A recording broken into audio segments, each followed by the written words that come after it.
Sayın Genel Sekreter, esteemed Secretary General, esteemed Ministers of Foreign Affairs, my dear brothers and sisters, let me greet you all with warm regards and heartfelt feelings. 𝗬𝗏𝘀𝘀𝗶𝘀𝗶𝗀𝗏. Today, I'm really happy and fortunate to be with you here with the esteemed representatives of the Islamic world.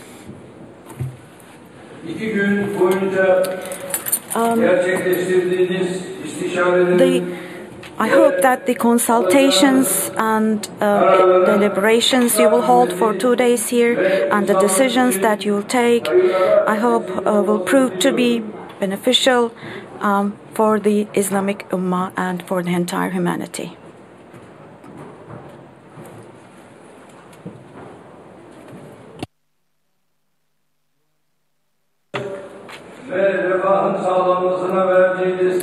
I'm sure that you will once again announce to the whole world, make it clear to the whole world, the support of our organization for the achievement of global peace and prosperity through the decisions you will take here. The effects of the meeting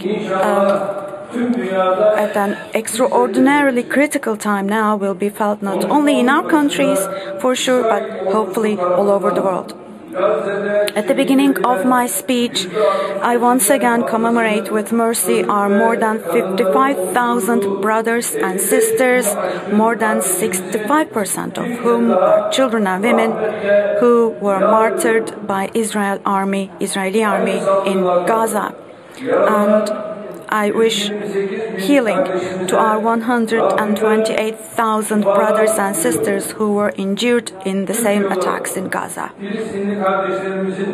Turkey knows the pain of our Palestinian brothers and sisters as our own pain and their sadness as our own sorrow.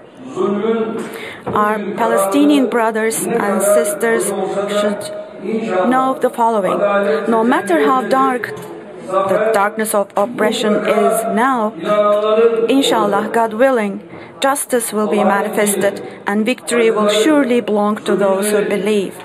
With God's permission, I sincerely believe that we will see good days when we will talk about victories, we will talk about joy and peace instead of suffering, cruelty and death. Distinguished guests, for the last 2 years now, we have been increasingly confronted with Israel's policies of occupation, destruction, and massacre. With the unconditional support of the Western powers, Israel continues to destabilize our region. First, they attacked Gaza and the West Bank. They have turned Gaza into a gigantic wreck in front of the eyes of the entire world. They have been bombing health facilities, schools, mosques, and churches. They have brutally slaughtered people who were waiting in line for help just to buy a sack of flour, a bowl of soup, or just a loaf of dry bread. Every day, hundreds of innocent civilians, mostly children and women, mind you, are deliberately martyred by Israeli forces. For 21 months now, our 2 million brothers and sisters living in Gaza have been struggling to survive in poor conditions that go far beyond even the concentration camps of the Nazis. In addition to Gaza, Israel also targeted Lebanon, Yemen, and Syria. In addition to air bombardments, they have tried to incite different groups within Syria against the government. So they have tried to trigger turmoil in Syria as well. And now, Since the 13th of June, Israel's state terrorism is now being experienced by our neighbor Iran. I would like to say the following clearly. With all these attacks, the Netanyahu government has once again proved that it is the biggest obstacle in front of regional peace.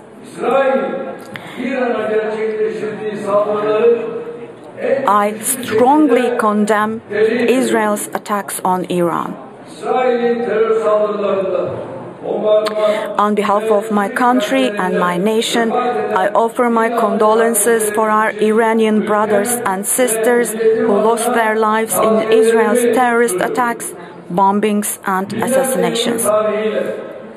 We have no doubt that the Iranian people, with thousands of years of history, solidarity in the face of difficulties, and strong state experience, they hopefully, inshallah, will be able to overcome these challenging days.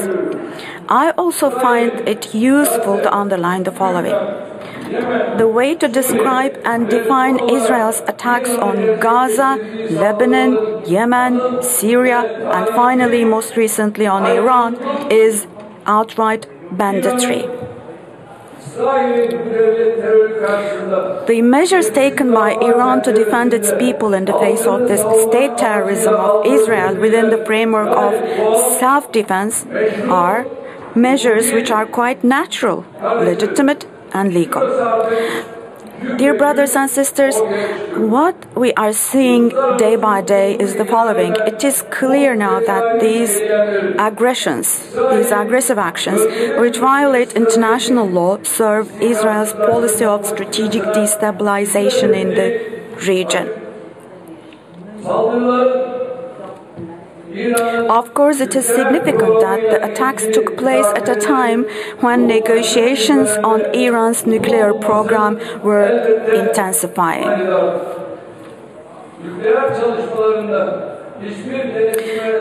Israel is not subject to any control or audit for its nuclear activities and does not care about anyone in terms of transparency. So it is a great hypocrisy for them to talk against the parties to the Treaty on the Non-Proliferation of Nuclear Weapons. The Netanyahu government actually aimed to undermine the negotiation process with its attacks on the 13th of June. This incident also shows that Netanyahu and his murder ring do not want any issues or any matters to be solved diplomatically. Again, Israel, instead of living in peace side by side with an independent and geographically integrated Palestinian state with East Jerusalem as its capital on the basis of the 1967 borders, instead of coexisting with them, Israel is rather trying to spread the war to the entire region. Just as the spark ignited by Hitler 90 years ago set the whole world on fire from the Pacific to the Atlantic, from the Indian Ocean to the North Sea, today, similarly, Netanyahu's Zionist ambitions have no other purpose than to drag our region and in fact the whole world into a big disaster.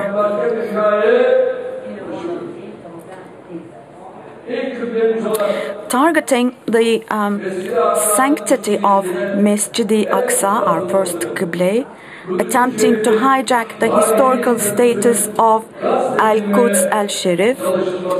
Now, these are intentions to divide our region with some maps in mind. And these even now being talked about in the public. We see all of these as moves of an insidious plan. We are, in fact, well aware of what Netanyahu wants to do. Those who think that they can establish their security by drowning the region in fire, in conflict, chaos, and in tears are following a crude dream. Israel cannot ensure its own security by threatening the security of its own neighbors. They will gradually see that things may not go as planned.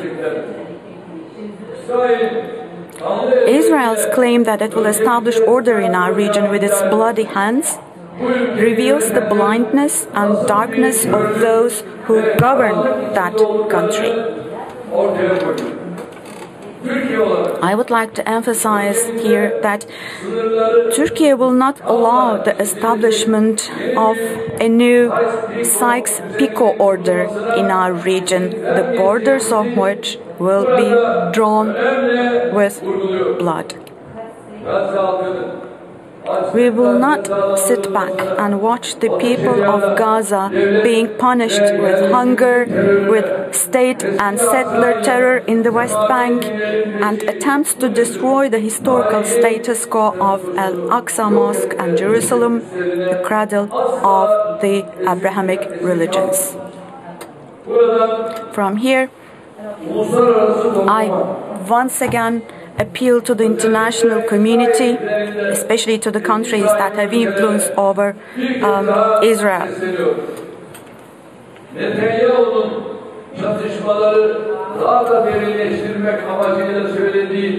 No one should pay attention to Netanyahu's poisonous words wrapped in praise in an attempt to exacerbate the conflict. Our region cannot afford a new war or instability. What we need is common sense, restraint, caution, never to fall into the hedonistness of covering up a wrong with a bigger wrong. Today, let's emphasize once again that the solution lies in diplomacy and in dialogue. We are in fact ready to do whatever falls on us, including facilitation.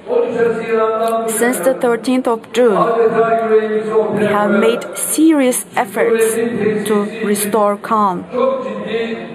And we have really made some efforts. Inshallah, hopefully, we'll continue these contacts patiently until we get actual results. Distinguished ministers, distinguished friends, under the current circumstances, the achievement of a two-state solution has become all the more vital. We should continue to encourage more countries to recognize the state of Palestine. And we must continue to coordinate our efforts to take coercive measures against Israel on the basis of international law and on the basis of the Charter of the United Nations. We hope that the international conference to advance the two-state solution, which was planned to be held in New York this week under the leadership of Saudi Arabia but was postponed due to the recent attacks. We hope this meeting will be organized at the earliest opportunity. And I wish Saudi Arabia success in this initiative. Of course, I have to underline the following as well. Like between two siblings who are children of the same mother, there may possibly be differences of opinion, and these are actually natural facts of life. Likewise, these are also natural facts of politics and diplomacy. But being brothers or sisters also means sharing the same destiny. For example, the fate of Istanbul is not separate from the fate of Damascus or the fate of Baghdad, that of Cairo, Sana'a, the fate of Islamabad, for example, or that of Kabul, Tripoli, Tehran, the fate of Mecca and Medina, and of course the fate of Jerusalem and Gaza. These fates are not different. Turks, Kurds, Arabs, Persians, Sunni, Shiite, Alawite, African, Asian, Latin American, and all other sects and origins, as well as Muslims have a common faith, just as we all have a common qibla. Each and every one of us, we all say, La ilaha illallah Muhammadun Rasulullah. And when it comes to our common cause or causes or our common interests, it is our duty to put aside our differences, and it's our duty to get united. We cannot possibly allow the differences between us, the attitude differences between us, to be a hindrance to us, particularly in this current critical period that we are going through. And recently, we have seen that balances, politics, fragile relations may not always yield results.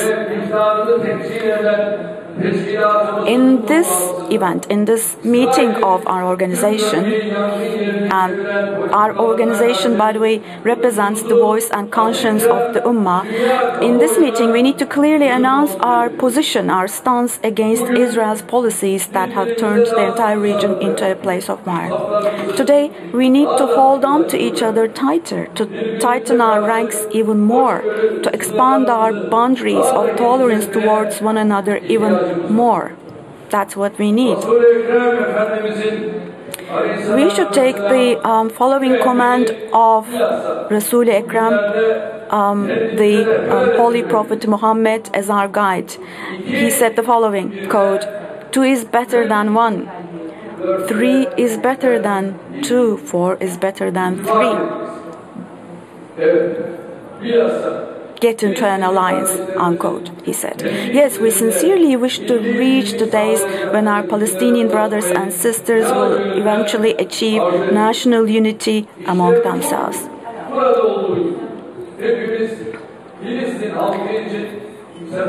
And it saddens us to see division and fragmentation among our brothers and sisters, while we are all mobilized for the Palestinian people as we are here today.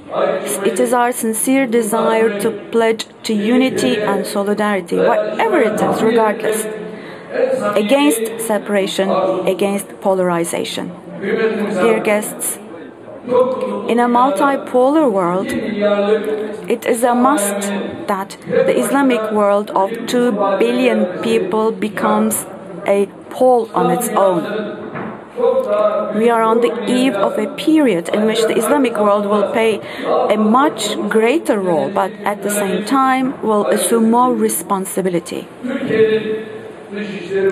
Turkey's presidency of the Council of Foreign Ministers begins now in a period when the spiral of violence in our region is being triggered again by Israel, and stability and peace are being threatened. We need to show more solidarity to stop Israel's banditry in Syria, in Lebanon and Iran as well, as it has done in Palestine. So we need solidarity. Our organization, since the day it was founded, has always carried the message of peace and dialogue, and it has always stood firm against all kinds of extremism. And from now on too, will fight back and overcome difficulties together.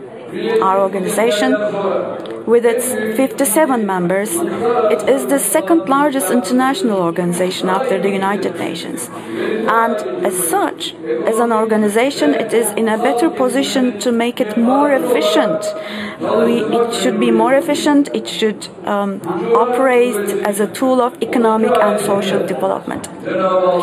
In verse 10 of Surah Al-Hujurat, Allah Almighty says the following, quote, believers are only brothers and sisters, so make amends between your brothers and sisters, and fear Allah that you may have mercy, unquote. For this, we will first resolve conflicts within ourselves. If we do not take ownership of our own issues with our own common sense and will, we end up serving the interests of others. As members of a common history, of a common civilization, and above all, as members of a common faith, we have the will and capacity to produce solutions on every issue that concerns our future. During our presidency, we'll continue to actively fight Islamophobia. I would like to take this opportunity to express our satisfaction with Syria's return to membership in the Organization of Islamic Cooperation and the progress made towards its reintegration into the international community. The glorious victory of our Syrian brothers and sisters by giving hundreds of thousands of martyrs, this victory has opened the doors of a new period. The Syrian people, thank God, look to their future with much more hope now in all respects. Turkey will continue to increase its multi-dimensional support to Syria so that Syria can stand on its own feet. Syria needs the support of all of us, meaning the entire Islamic world, in order to preserve its territorial integrity and its national unity, and in order to achieve lasting stability. I do sincerely believe that all member countries of our organization will make the necessary contribution to Syria in this regard. Furthermore, we should always pay close attention to the problems of Muslim minorities and communities. They act actually as a strong bridge between the countries of the Organization of Islamic Cooperation and other countries. So we should be in unwavering solidarity with Muslim communities in other countries. In this regard, we attach importance to the attitude and decisions taken by our organization so far. Another important point is, my dear brothers and sisters, is the following. We must not allow the 𝗬𝗏𝘀𝗀𝗃, which performs an irreplaceable task of protecting Palestinian refugees, to be paralyzed by Israel. We expect our organization and individual member countries to disrupt Israel's games by supporting 𝗬𝗏𝘀𝗀𝗃 materially and spiritually. With the representative office to be opened in Ankara, we'll hopefully make our support to this UN agency more visible from now on. I would like to take this opportunity to congratulate Cameroon on its successful presidency and express my delight at the increasing weight of African members in our organization. Before I conclude my remarks, I hope that the 51st meeting of the Council of Foreign Ministers of the Organization of Islamic Cooperation will prove to be fruitful and beneficial for the Islamic world and for the entire humanity. May God help us all. I greet you again with warmest of regards, and please convey my warmest of regards and respect to our brotherly peoples through you. Thank you so much, and I entrust you all to God. Sayın Cumhurbaşkanımıza hitapları için şükranlarımızı. We thank our Excellence, the President of the Republic of Turkey. He's now leaving the hall. To leave the Republic of Turkey, His Excellency Recep Tayyip Erdoğan, for joining us today and for sharing that speech with us and for his invaluable contributions. तुर्क सदर Tayyip Erdogan का OIC वज़ीर ख़ारिजा इजलास से खिताब जारी था। उन्होंने कहा कि इसराइल गज़ा में फ़लस्तीनियों पर हमले कर रहा है, इसराइल मुसलसल ख़िते को अदम इस्तेहकाम का शिकार कर रहा है, और मज़ीद कहा कि नेतन्याहू हुकूमत ख़िते में अमन के लिए सबसे बड़ी रुकावट है। इसराइल ने यमन, लीबिया, शाम पर जारहियत के बाद ईरान पर हमला कर दिया, और उनकी जानिब से मज़ीद कहा गया कि इसराइल की ईरान पर जारहियत की मज़म्मत करते हैं। तुर्क सदर ने कहा है कि तुर्क अवाम ईरानी बहन भाइयों के साथ खड़े हैं। मुसलमानों का इत्तेहाद वक्त की ज़रूरत है। आलमी बिरादरी इसराइली जारहियत को रुकवाने के लिए किरदार अदा करे। इसराइली हमलों से ख़ित्ता तबाही की तरफ जा रहा है। तुर्क सदर ने कहा है कि इसराइल ने नस्ल कुशी की पॉलिसी जारी रखी हुई है। हम फ़लस्तीन के 2 रियासती हल का मुतालबा करते हैं। ये वक्त है कि अपने इख्तलाफात को ख़त्म करके एक हो जाएं। ख़ित्ते को मज़ीद तबाही से बचाना होगा। मगरबी ताकतें इसराइल की हिमायत कर रही हैं।